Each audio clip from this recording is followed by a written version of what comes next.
A respected FBI agent is wrongly arrested in her hometown bank, her honesty doubted and reputation shattered by panic-driven suspicion.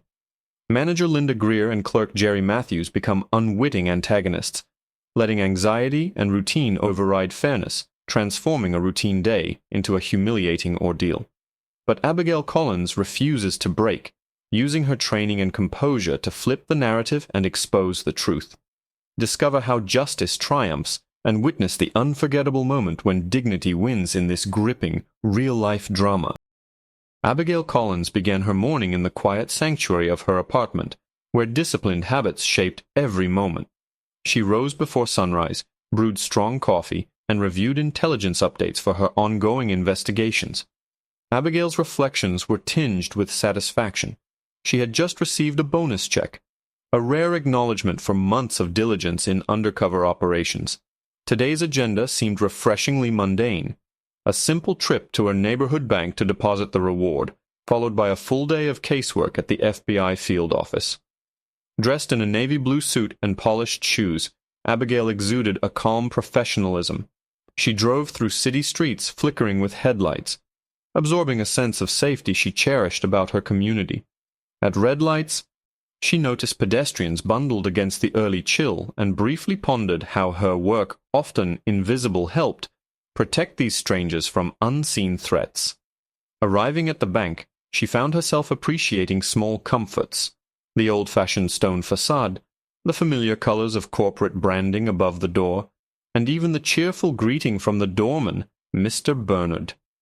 Inside, the lobby basked in morning sunlight, thanks to huge windows that illuminated shining marble floors and brass accents. The air carried a faint energy businessman clutching briefcases, retirees discussing weekend plans, a handful of students laughing quietly at lounge tables. Abigail moved with practiced confidence to the waiting area. Each step seemed to affirm her trust in the system she served. She noted that the other clients appeared relaxed, adrift in routines that required little thought. Jerry Matthews, the bank clerk on duty, carried his own worries just beneath the surface. He'd recently attended yet another security training session, where stern supervisors warned of surges in fraud, insisting that vigilance was everyone's responsibility. Jerry wore an anxious expression. He dreaded getting caught in a scandal, as several local banks had suffered from professional scam artists in the past year. When Abigail approached his station, presented her bonus check, and showed her federal ID, Jerry hesitated, searching her face for any sign of deception. Abigail's confidence seemed unbreakable, yet Jerry was haunted by memories of the time he'd been reprimanded for missing red flags on a forged cashier's check. As he examined her paperwork, he barely registered her polite greeting. His attention zeroed in on details: font style, watermarks, microprinting. His suspicion grew heavier, fed more by personal anxiety than any real evidence. Abigail noticed his tension, but interpreted it as thoroughness, silently respecting Jerry's attempt to do his job diligently. As Jerry stalled for time, Abigail waited patiently. She searched her bag for additional documentation and rehearsed a few reassuring words, ready to answer questions. She recalled countless interactions with citizens' patients, lawyers, teachers, where she had always encouraged respect for due process and transparency. But the energy in the lobby began to change. Jerry's furtive glances drew uneasy looks from his co-workers. Whispers traveled between stations. Believing he was protecting the bank, Jerry discreetly triggered the silent alarm, summoning not just the manager, but also building security and the city police department. Abigail remained unaware, lost in thoughts of justice and the procedural safeguards she believed to be firmly in place. A security guard approached, standing just close enough to observe her actions, but maintaining a veneer of politeness. Abigail greeted him, not suspecting the deeper suspicion brewing behind the scenes. Outside, a police cruiser pulled up to the front steps. Officers Brian Harper and Tom Lawson entered briskly, their purposeful stride drawing the eyes of everyone in the lobby. Jerry met them quickly and described his fears about possible fraud. Both officers scanned the room, landed on Abigail, and noted her composed demeanor, the neatly organized documents, the lack of resistance. Abigail offered her identification again, her badge glinting subtly in the light. She calmly explained the check, its source, and her background as an agent. Yet the officers, locked into a narrative fed by Jerry's anxiety and bank protocols, maintained strict procedure. They asked Abigail to step aside for questioning.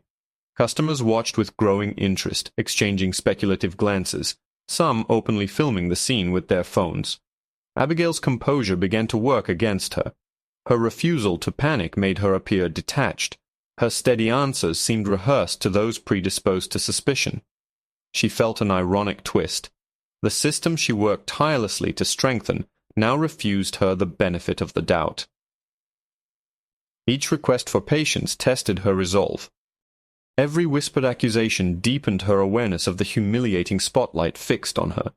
The emotional landscape was stark pride clashed with embarrassment as she realized that her dignity might be stripped away in public, her innocence questioned before proof. The lobby, once an anonymous comfort, became a stage for uncomfortable scrutiny. Employees, hesitant to intervene, watched the developing scene with concern, but ultimately failed to challenge authority. Abigail focused on controlling her breathing, harnessing years of training to keep turmoil at bay. She knew better than most how perceptions could shift dangerously fast. She remembered witnessing the downfall of innocent people, misjudged by hasty assumptions. A rising internal tension pressed upon her. She was an agent, not a criminal. Yet a single instance of misplaced doubt threatened to unravel much of what she had built. As the officers continued their questions, Abigail's mind raced for solutions. She resolved to clarify everything, to remain respectful yet firm. She registered faces in the crowd, an elderly woman frowning, a teenager's phone raised in silent witness, the bank manager whispering urgently to another clerk. The situation felt unreal, yet too real for comfort. Abigail stood taller, reminding herself there were many ways to assert justice. She recited her credentials calmly, providing every piece of evidence she could, determined not to falter. As the chapter drew to a close, Abigail found strength in the hope that the truth, no matter how obscured, still had the power to break through. The unwelcome ordeal had begun, but her resolve remained wholly intact, a quiet storm beneath her measured composure. The transition from routine to humiliating spectacle unfolded rapidly. Abigail Collins found herself surrounded by whispers and curious stares as the officers guided her to a side area of the lobby. The shift in atmosphere was palpable. What began as a normal morning in a respectable institution had turned hostile and claustrophobic. The soft hum of banking activity faded into watchful silence, punctuated by the subtle clatter of someone nervously adjusting their briefcase and the distant whir of a security camera. With every slow step, Abigail's sense of self-worth felt increasingly threatened.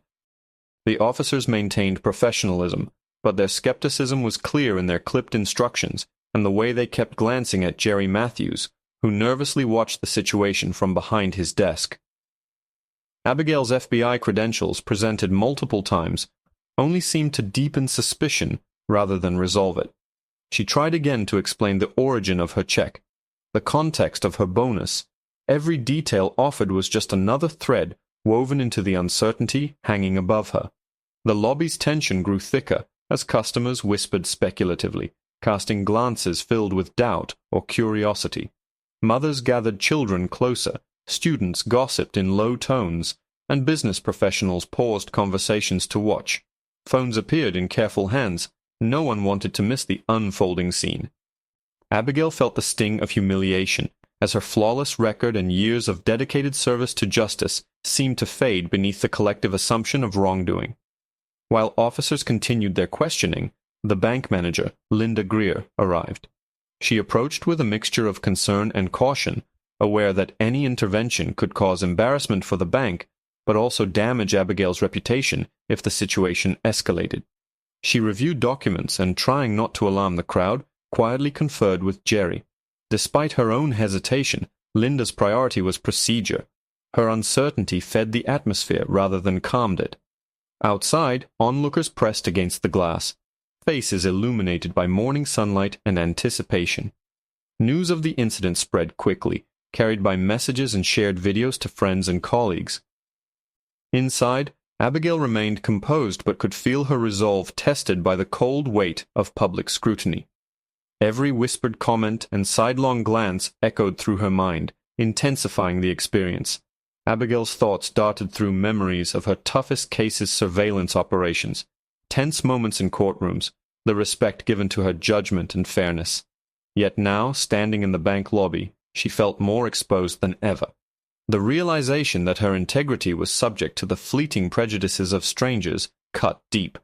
Seeking strength, Abigail spoke clearly and calmly, insisting on her right to make a call to her FBI supervisor and explaining procedures that could verify her identity. Some of the spectators watched with a flicker of empathy, recognizing dignity under pressure, but others remained unconvinced, interpreting her composure as aloofness or guilt. At that moment, Abigail's sense of pride wavered, giving way to a painful awareness that justice was fragile, even for those sworn to uphold it. The officers exchanged uncertain glances, torn between protocol and the emerging doubts about Jerry's judgment. The manager hesitated, and Jerry's face showed remorse beneath layers of anxiety. Yet the process ground on, relentless and impersonal, each second stretching the humiliation. Abigail understood better than anyone the fairness of a system is only as strong as the people within it, and in this moment she felt its weakness acutely. Abigail Collins found herself in a sterile, quiet holding room, her thoughts racing but her posture firm. As she sat waiting, Officers Brian Harper and Tom Lawson continued their careful questioning, while Abigail answered each inquiry with patience and clarity. She shared details about her position in the FBI, explained the purpose of the government bonus check, and calmly requested they contact her supervisor, Mark Davis, to verify her story. Officer Harper checked credentials and reviewed Abigail's paperwork, maintaining a professional tone but revealing uncertainty through subtle glances. Officer Lawson, sensing growing doubt, supported Abigail's plea for communication with federal authorities. Meanwhile, at the bank, manager Linda Greer initiated a thorough review. She sent Abigail's documents to headquarters and started advocating for re-examination, suspecting the initial accusation might have been a mistake. Jerry Matthews watched anxiously from his desk, second-guessing his decision to sound the alarm.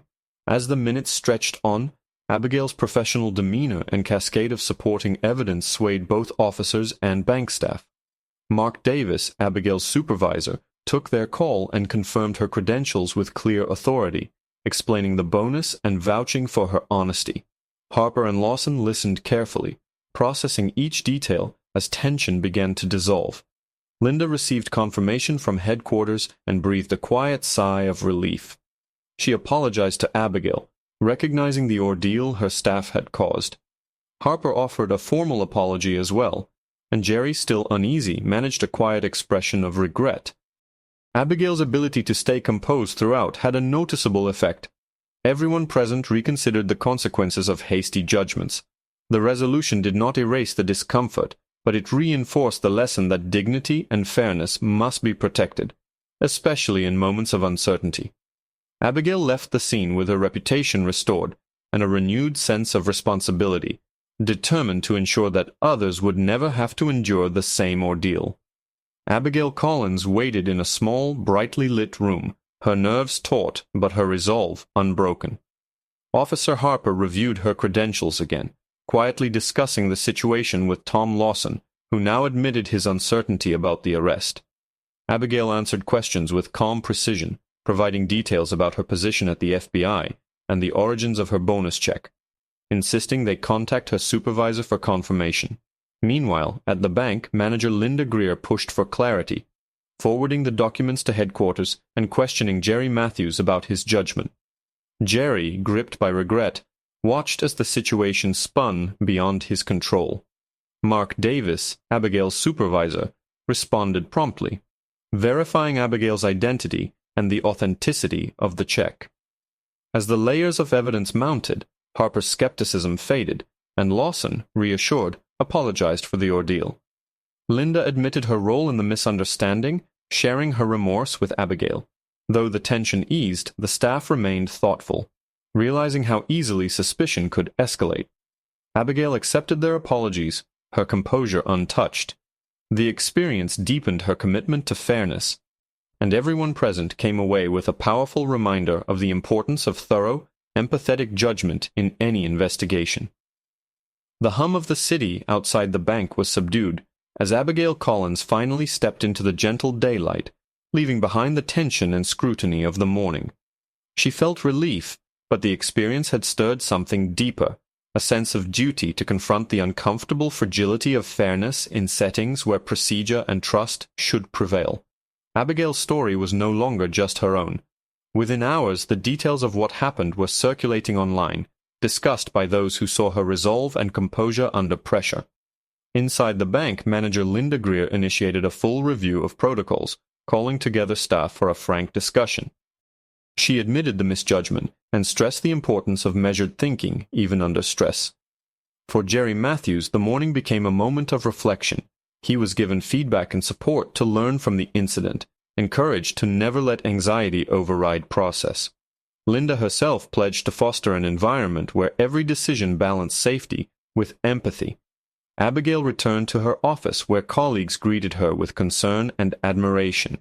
Some had already heard snippets of her ordeal. Social media posts had sparked debates about prejudice, trust, and the need for accountability in public service.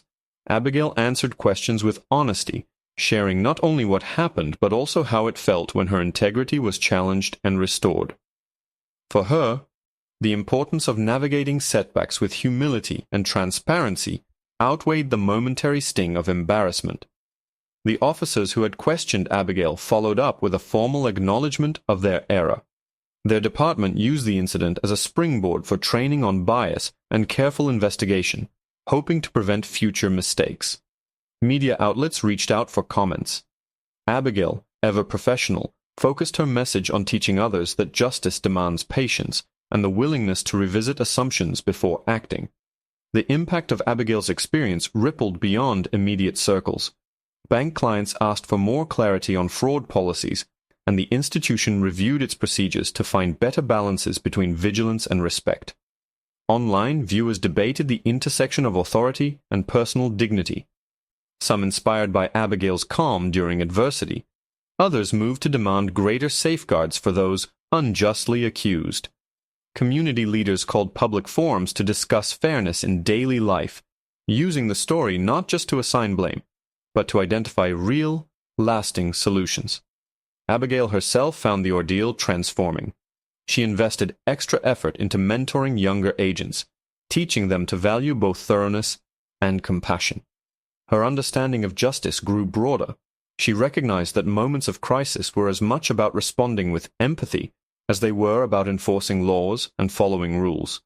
The morning's humiliation became, in time, a motivating force that propelled her advocacy for regular reviews on public protocols and stronger employee support systems in high-pressure jobs. Weeks passed, but the memory of that day remained vivid for Abigail and all who had witnessed it. Each retelling of her story was colored less by anger and more by a renewed determination to instill fairness wherever she worked. She knew the lesson was simple yet profound. Real justice thrives only when individuals, clerks, officers, managers, citizens, hold each other accountable through understanding rather than suspicion. Abigail's legacy from the incident expanded beyond vindication. She became a quiet force for change, shaping conversations, policies, and the perspectives of those around her.